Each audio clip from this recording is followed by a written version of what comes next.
Okay, let's unpack this. Have you ever found yourself in a moment of utter desperation? Maybe you felt completely lost, at rock bottom, and then from a place you least expected, an act of kindness, a humble prayer, or maybe just a deep, unwavering sense of trust led to something truly remarkable, like an unimaginable breakthrough that changed everything. Well, that's precisely the kind of transformative story we're diving into today. We're exploring how profound human character aligns with, well, unexpected divine response. Our deep dive takes us back to an ancient and revered text, specifically Surah Al-Qasas, which quite aptly means the stories from the Quran. We're going to zero in on a single pivotal verse, verse 25, which provides not just a story, but a rich tapestry of timeless guidance on character, trust, and divine provision. Our sources for today, including insightful scholarly excerpts from texts like Musa at the Well, Modesty, Trust, and Divine Provision, they paint a vivid, compelling picture of Prophet Musa, peace be upon him, at one of the most critical junctures in his early life. Indeed. And this isn't merely a historical anecdote, right? Nor is it simply a moral fable. It's a profound narrative that offers practical, actionable wisdom for you right now in today's complex world. Our mission in this deep dive is to meticulously extract the most important nuggets of knowledge from this singular moment in time. We'll explore how core virtues like active modesty, principled chivalry, and an absolute unwavering trust in a higher power can profoundly shape our interactions, how they can forge lasting and meaningful relationships and ultimately lead to unexpected, abundant blessings. This story, as we'll see, is really a masterclass in human conduct and divine response. Think of it as a blueprint, maybe, for navigating some of life's toughest moments with dignity and faith. And the beauty of it all is how these universal truths are encapsulated so perfectly in one powerful, compelling narrative. The layers of meaning here are truly fascinating, really something. Okay, so to truly appreciate the profound implications of verse 25, we first need to immerse ourselves in the dire circumstances surrounding it. Almost unimaginable, really. Our sources place Prophet Musa at a point of extreme vulnerability. He was a fugitive, having fled Egypt after an unintentional killing, thrust into this harrowing journey. Try to imagine the sheer immense pressure he was under, the fear of pursuit, the profound isolation of being a stranger in a foreign land, the physical exhaustion from arduous travels where, as the narrations tell us, he survived on nothing but wild plants. This wasn't just a difficult journey, it was a desperate fight for survival, a moment of profound uncertainty, destitution, and utter solitude. This initial context of Musa's desperation is absolutely crucial, foundational almost, for understanding the unfolding events. His state of desperate need is heavily emphasized in the preceding verses, Surah Al-Qasas 23-24. When he finally arrives, utterly spent, at the well of Madian, a critical point of communal life back then, what does he find? A scene of stark contrast, and frankly, palpable injustice. There's this large, boisterous group of male shepherds aggressively watering their flocks, completely dominating the well, monopolizing a vital resource effectively. Meanwhile, two women are held back, standing to the side, clearly disadvantaged and marginalized by the circumstances, unable to access the water for their own animals. They're waiting patiently, but it's a clear snapshot of a societal dynamic where the strong, or at least the dominant, disregard the needs of the vulnerable.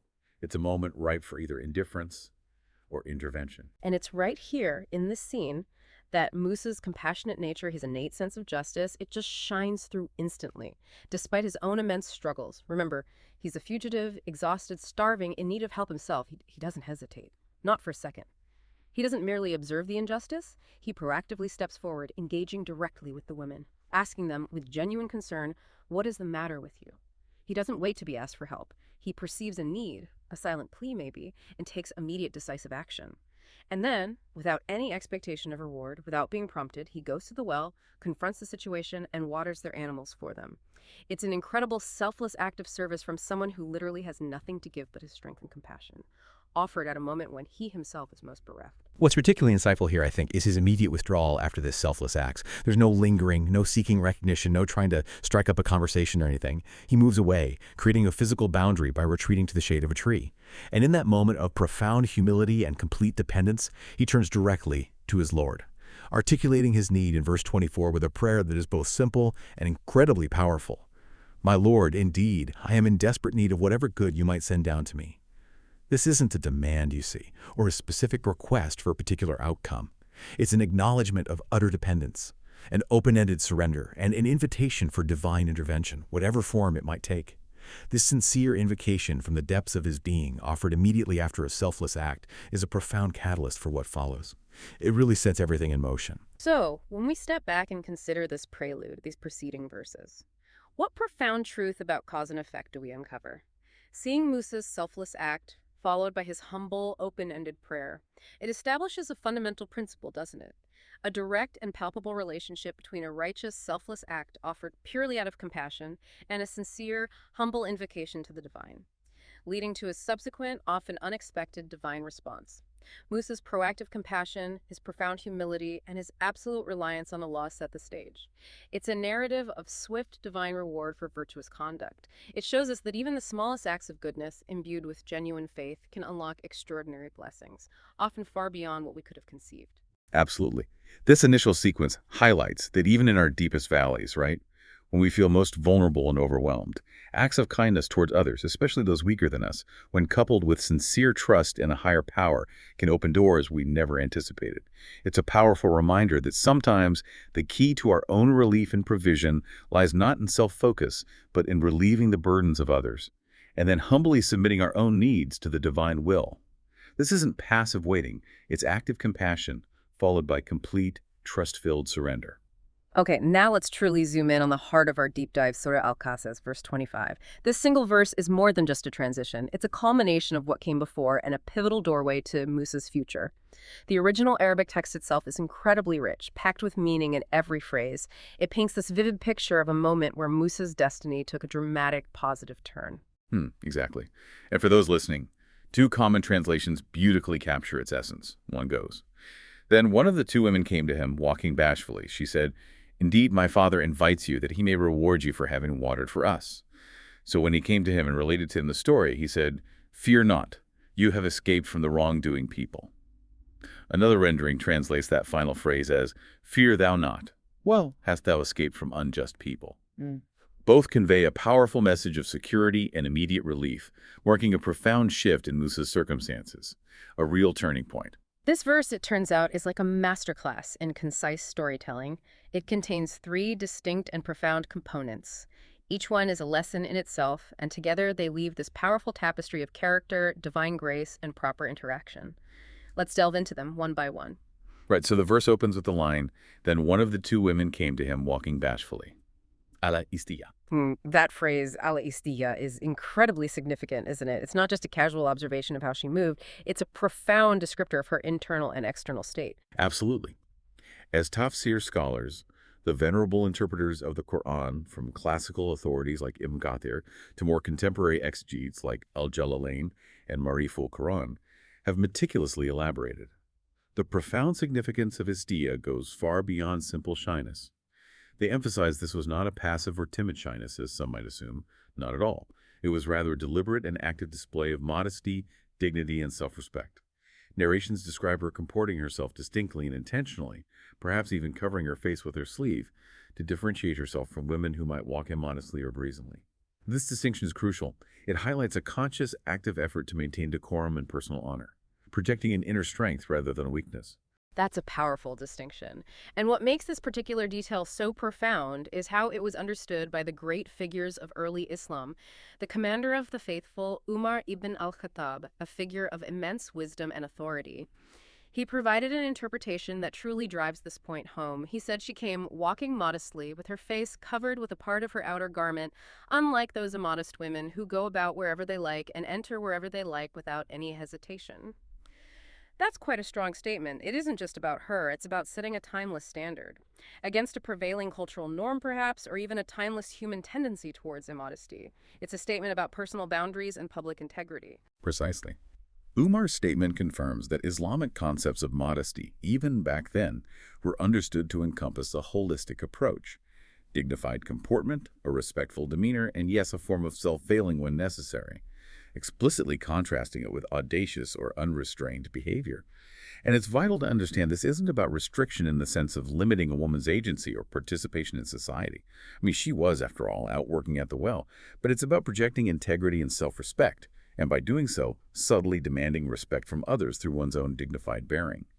It's a proactive assertion of personal boundaries and honor where a woman's presence commands respect through her own intentional conduct. Okay, so for you, the listener, how does this translate to today? Especially in our often casual, boundary-blurring, and hyper-visual world. This ancient wisdom raises an important question. What does active modesty look like in our modern interactions? Whether that's in our digital personas online, our professional environments, or our daily offline encounters. How do we, as individuals, project dignity and self-respect in our comportment, our speech, our online presence, ensuring our interactions are purposeful and respectful rather than merely casual or flippant? It's about being present and engaged, but always on one's own terms of dignity and self-possession. Something to think about. Right. Following her dignified approach, she conveys her message with such precision and clarity. Indeed, my father invites you that he may reward you for having watered for us. Why is the specific wording here so important? What enduring lessons does it offer about proper communication and decorum? Well, Tafsir scholars highlight this as an example of truly exemplary conduct. Profound good manners, really. She didn't invite him directly, which, in that cultural context, or even in many today, could have been misconstrued, right? It could potentially lead to speculation or inappropriate thoughts. Instead, she specified that the invitation was from her father, immediately establishing a protective social context, framing the interaction with proper guardianship. And crucially, she also stated a clear, respectable purpose, to provide a reward for his kind service. This upholds a fundamental aspect of decorum, that interactions between individuals who are non-mahram, meaning those not immediate family who could potentially marry, should be purposeful. They should be explicit in their intent, conducted with definite, clear boundaries. This helps maintain propriety and, most importantly, avoids any ambiguity or room for misinterpretation. It demonstrates a deep understanding of social dynamics and the importance of avoiding even the appearance of impropriety, fostering an environment of trust and respect. So it's about setting clear expectations and intentions, isn't it? It's about proactively avoiding any potential for misunderstanding or misinterpretation in sensitive social situations. That's a powerful lesson for communication in any context, really, emphasizing clarity, honesty, and respectful boundaries, not just in this specific scenario, but across all our human interactions. It speaks to the integrity of one's communication. One could argue it's a timeless principle for avoiding awkwardness and ensuring mutual respect. Okay, the final part of verse 25 details Musa's meeting with the old man. He's widely identified by commentators as Prophet Shu'aib, the prophet of Midian. And he says, with such comforting finality, fear not, you have escaped from the wrongdoing people. Wow, what an incredibly powerful statement for someone in Musa's shoes, a fugitive haunted by fear, in flight for his very life. It's an immediate lifting of an enormous life-threatening burden. It was a profound act of compassion, yes, but more significantly, it was a formal and unequivocal declaration of safety and security. Upon hearing Musa's tail-fleeing Pharaoh's oppression, the injustice he faced, the old man, acting as a respected figure of authority in Madian, immediately confirmed that Pharaoh had no jurisdiction or power over his land. He told Musa, in essence, "You are absolutely safe here. Your pursuers cannot touch you." For Musa, who was both psychologically exhausted from the constant threat and physically spent from his journey, this brought immense instant relief, a true, tangible sense of sanctuary. It's a moment of profound divine provision, not just a place to rest or a meal, but the restoration of his peace of mind, his safety, his dignity. It's the answer to his humble prayer, arriving in the most comprehensive way possible. So connecting the dots here, we see this truly beautiful and, you could say, divinely orchestrated sequence. Musa's selfless act at the well, his humble and trusting prayer for any good Allah might send, Right. the dod's of modest yet clear and purposeful invitation, and then this incredible immediate security and reassurance from a powerful and righteous figure. It's a powerful narrative about how sincere trust in the divine and unwavering good character can lead to unexpected protection. Comprehensive solutions to even the most desperate situations. It feels almost poetic in its unfolding, doesn't it? It absolutely does. Yeah. And if we connect this to the bigger picture, the thematic significance of these three components, active modesty as strength, good manners and invitation, and divine security, it forms the bedrock, the foundation for the even deeper, timeless lessons that follow. Each element is not just descriptive, but deeply prescriptive, offering robust guidance for our own lives, showing us how our inner state and outer actions are intricately linked to the divine response. Right. Now that we've meticulously unpacked the verse itself and its immediate context, let's pull back a bit. Let's explore the profound, interconnected life lessons that are incredibly applicable to your modern-day living. These aren't just historical anecdotes from an ancient text. They are timeless, universal principles. Character, conduct, faith. They resonate across cultures and centuries, offering solutions to challenges we still face today. The daughter's conduct provides a powerful and nuanced lesson on Istia, We've established it means much more than simple shyness. Our sources make it abundantly clear this wasn't weakness or timidity. It was, in fact, a virtue of profound strength, an active conscious choice. How does this narrative demonstrate modesty as a form of empowerment, though? Well, her deliberate and dignified manner of walking and speaking, as so vividly described by the tafsir scholars and by Umar ibn al-Khattab, it unequivocally demonstrated that modesty is a proactive choice, a choice to maintain one's honor and integrity in public life. It ensures interactions are conducted with decorum and respect, signaling to others that one values one's self-worth above, say, fleeting attention. This narrative powerfully shows that a woman can be an active, productive, and essential member of society. Again, she was working at the well, contributing while simultaneously upholding the highest standards of propriety. The scholarly commentary explicitly distinguishes her comportment from that of an immodest woman, which underscores that modesty is about a conscious cultivation of self-respect and the respect of others. It's a profound assertion of self-worth that demands respect, subtly flipping the modern notion that extreme visibility or audacity equals value. This ancient text reveals modesty not as a limitation, but as an active, powerful form of personal boundary setting, powerfully influencing how others must interact with you, fostering an environment of dignity. That's a truly compelling reframing. So for us today, this lesson provides a deeply nuanced and expansive understanding of modesty. It extends far beyond just dress or physical appearance. It encompasses speech, public comportment, our online presence, even how we carry ourselves professionally. It encourages you, the listener, to conduct yourself with dignity in all spheres, ensuring interactions are purposeful and respectful, not casual, flippant, or designed to draw undue attention. It's about projecting an inner strength, self-possession, a quiet confidence that commands respect without needing to demand it. It prompts us to consider, how can we cultivate a sense of istikhya in an age that often glorifies the opposite? Okay, turning to Prophet Musa's conduct during this interaction, specifically after he watered the animals and was being led to Shuaib's home. This offers a powerful parallel lesson in masculine virtue and, well, true chivalry. What exactly did he do that was so impactful? How does it speak to enduring principles of honorable male conduct? There's a truly insightful detail in the narrations. When the daughter was leading him to her father's home, Prophet Musa, with profound awareness of the social dynamics and the importance of preserving modesty, he instructed her to walk behind him, and then offered to be guided by her throwing pebbles to indicate the path if it wasn't clear. His explicit and stated purpose for this was profound, to actively lower his gaze, to not cast his eye upon her directly as she walked ahead. This was not merely an act of profound personal piety, though it was that too.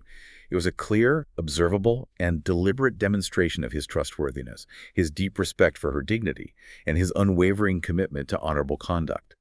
He took active, preventative steps to preserve modesty, for both himself and for her, creating a safe and respectful space for their interaction. This is true, principled chivalry in action. And this is where the narrative truly connects action to character, isn't it? It was this specific, respectful conduct, this physical manifestation of his inner virtue and self-control that directly led the daughter to conclude he was Al-Amin, the trustworthy one. This wasn't a subjective feeling on her part. It was a conclusion based on his concrete, observable actions. A quality she later immediately mentioned to her father when recommending him for employment, saying, "Verily, the best of men for you to hire is the strong, the trustworthy." That's a direct causal relationship. His chivalry, rooted in piety and respect, earned her profound trust. Indeed, it reveals a timeless truth. A man's demonstration of modesty, his self-control in interactions, and his deep respect for a woman's dignity is what truly builds the foundation of trust and respect in any relationship, whether familial, professional, or otherwise. This principle offers a powerful counterpoint to a contemporary culture that often values a more permissive or less cautious approach to male-female interactions. Where boundaries can be blurred and respect is sometimes presumed rather than actively demonstrated through principled action. The narrative provides a timeless and practical model for men to uphold the principles of respect, consciously lower the gaze, and actively protect women's honor in both public and private spaces. It's a testament to the fact that true strength, true masculinity, often lies in restraint, disciplined action, and unwavering adherence to honorable principles. It asks us to consider, what are the concrete actions men can take today to truly embody this kind of respectful, trust-building chivalry? This entire story, starting from Musa's desperate fugitive situation, is also a profound illustration of divine provision, isn't it? Musa, at his most vulnerable point, performed that selfless act of kindness at the well. Hmm. and then simply turn to the law with that profound, open-ended prayer for whatever good you might send down to me. Hmm. Licks. He didn't ask for specifics, did he? He didn't demand a job or a wife or a home. He simply opened himself completely to divine will.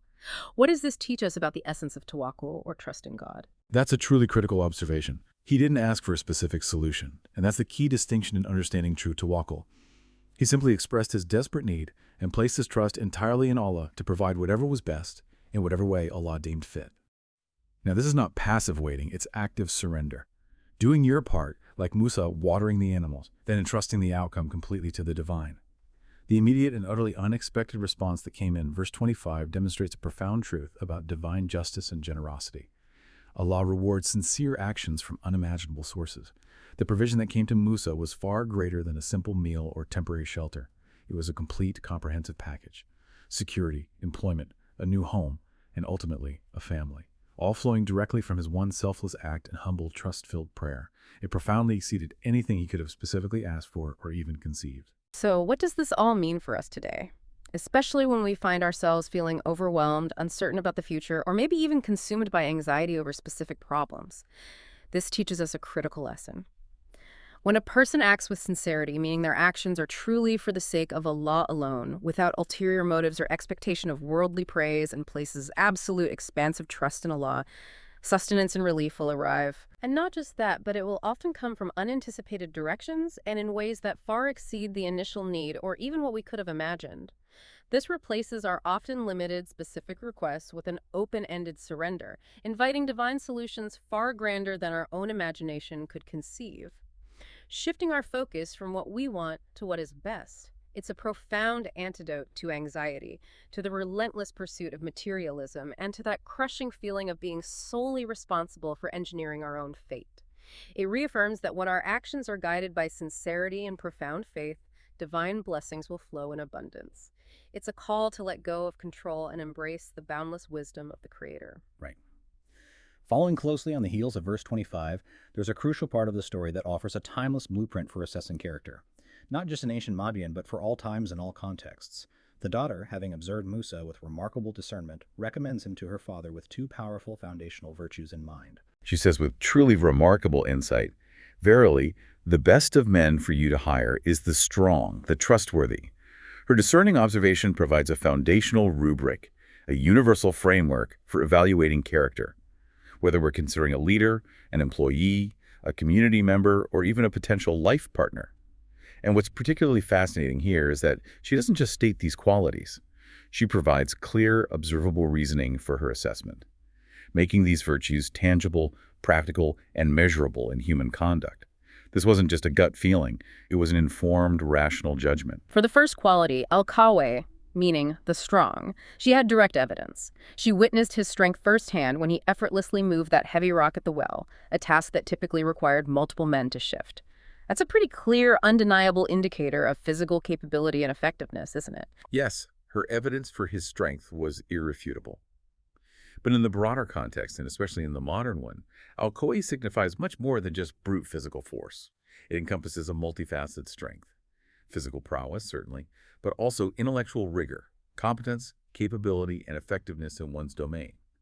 It's about being robust enough to handle the demands of a task, whether that's physically performing a demanding job, possessing the intellectual acumen to solve complex problems, having the emotional resilience to lead through challenges, or the strategic competence to navigate difficult situations. Consider leaders or innovators in any field. Where do we see this multifaceted strength today? It manifests as the ability to take initiative, to execute plans, to persevere under pressure, and to possess the necessary skills and fortitude to achieve goals. It's about being truly capable and effective in your chosen sphere, a quality that is universally admired and necessary for any form of success. So it's not just about lifting heavy rocks, but about intellectual and emotional heavy lifting too. That broader definition makes Al-Qawi profoundly relevant today. From hiring decisions to choosing our leaders, it's about fundamental capability. Exactly. Competence in the broadest sense. And for Al-Amin, the trustworthy one, her evidence was even more nuanced and deeply insightful. His respectful conduct on the path by consciously lowering his gaze. That's a powerful and direct connection, isn't it? Between an outward, seemingly small action and a profound inner character trait. It speaks volumes about his integrity without him uttering a single word about it. Indeed. Her observation of his principled conduct, his proactive, deliberate effort to maintain modesty and respect, directly informed her assessment of his trustworthiness. Al-Amin embodies far more than just honesty. It signifies integrity, reliability, moral uprightness, and a deep sense of responsibility. It's about being someone who can be counted on, whose word is their bond, whose character is unblemished, and whose actions are consistently guided by sound moral principles. It means you are safe with them. Your property is safe, your secrets are safe, your honor is safe, and your trust is never betrayed. It's a comprehensive term for moral reliability, signifying a person of unshakable character.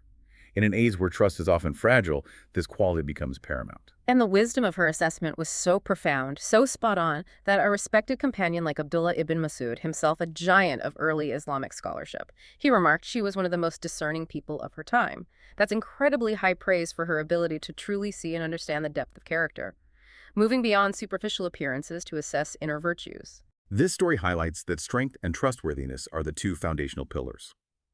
The pillars upon which true virtue and effective human interaction are built. One quality without the other is simply insufficient and potentially even dangerous. Physical or intellectual strength without trustworthiness. That can be incredibly perilous, leading to abuse of power, exploitation, chaos.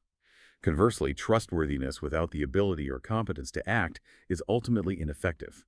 Good intentions alone cannot solve problems or execute tasks. This raises an important question for you. In a world that often prioritizes skills, credentials, and raw competence over moral character and integrity, what does it mean to return to these core observable virtues, Al-Qawi and Al-Amin, as the fundamental basis for judging a person's worth? Their suitability for a role, for leadership, or even for building lasting and meaningful relationships. How do we reprioritize character alongside competence? Right.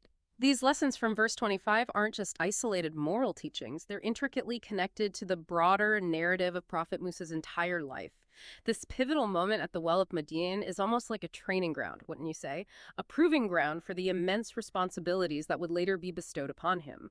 It's where his foundational character was put to the test and forged. Precisely. The strength he demonstrated at the Well of Madian, effortlessly moving that heavy rock.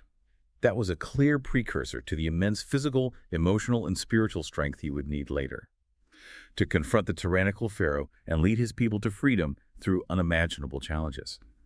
Similarly, the trustworthiness he embodied in his interaction with Shuaib's daughter, his self-control, his deep respect for her dignity, his absolute integrity that was a foundational quality, essential for the great trust of prophethood that would ultimately be bestowed upon him.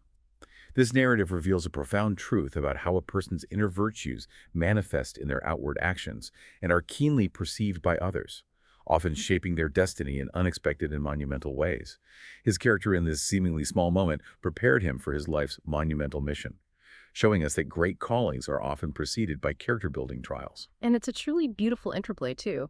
The daughter's act of modesty, her dignified comportment, it created a situation where Musa's chivalry, his commitment to lowering his gaze, could be genuinely appreciated and observed. And his chivalry, in turn, allowed her to discern his trustworthiness, to see that he was indeed Al-Amin, the one who could be relied upon implicitly. Right. The entire sequence, from Musa's humble prayer for divine good to the immediate, comprehensive divine response. It's a clear and compelling example, an example of the profound interrelation between righteous action, sincere supplication, and unwavering divine favor. It's a testament to the fact that when we align our inner state and our outward actions with virtue, the universe responds in powerful, often miraculous ways, showing us the direct impact of our character. And if we connect this to the bigger picture, it underscores that the path to success and fulfillment, both worldly and spiritual, is profoundly paved with strong character and absolute trust in the divine. It's a timeless blueprint for navigating life's inevitable challenges, whether personal crises, professional dilemmas, or societal upheavals, with unwavering faith, profound dignity, and a complete reliance on the Creator. It teaches us that our most difficult, desperate moments can often be the catalysts for our greatest blessings, provided we respond with virtue, sincerity, and an expansive, unconditional trust in the divine plan. This ancient story truly offers a powerful message of hope and guidance for contemporary challenges. #outro heading. So to bring it all together for you today, this deep dive into Surah Al-Qasas, verse 25, it encapsulates some truly profound and incredibly practical guidance. Guidance that transcends its historical context. It's a timeless framework for character and conduct that remains highly relevant and deeply impactful in the 21st century, offering insights into human behavior and divine interaction. We've seen that modesty, istiha, is not passive or restrictive, but an active, dignified state that upholds personal honor and guides interactions. A virtue for everyone, really. We've explored the enduring importance of chivalry and respect, establishing a powerful model for men that builds honorable relationships rooted in trust. And we've witnessed the transformative power of tawakkul, trusting in God, demonstrating unequivocally that sincere efforts, combined with absolute reliance on Allah's wisdom and generosity, are met with divine provision from unexpected sources, often far exceeding what we could ever imagine. And critically, we've learned about the foundational virtues of strength and trustworthiness, al-Qawi and al-Amin. A divinely endorsed rubric reminding us that true virtue, whether in leadership, employment, or personal relationships, is a vital combination of competence and integrity. One without the other is incomplete, even potentially dangerous. This narrative challenges us to seek out and embody both qualities. It is in their combination that true excellence and reliability reside. The story of Prophet Musa and the damsel of Madian is truly a beacon of light, offering a practical blueprint for navigating a complex world with unwavering faith and profound dignity. It teaches that the cultivation of inner virtues is the key to receiving external blessings, and that a person of sound character, guided by these principles, will invariably find security, sustenance, and ultimate success through divine means. It's a story of resilience, reliance, and reward that echoes across time. So as you go about your day, think about this. How do these timeless virtues of active modesty, principled chivalry, unwavering trustworthiness, and absolute reliance on the divine manifest in the choices you make today? In your interactions, your work, your personal life, what subtle shifts could you make to embody these qualities more deeply? And what unexpected provisions and blessings might then arise from living with such sincerity and trust? Something truly compelling to mull over, wouldn't you say? That's our deep dive for today. We hope you found these insights as fascinating and enriching as we have. Until next time, keep digging deeper into the wisdom that surrounds us.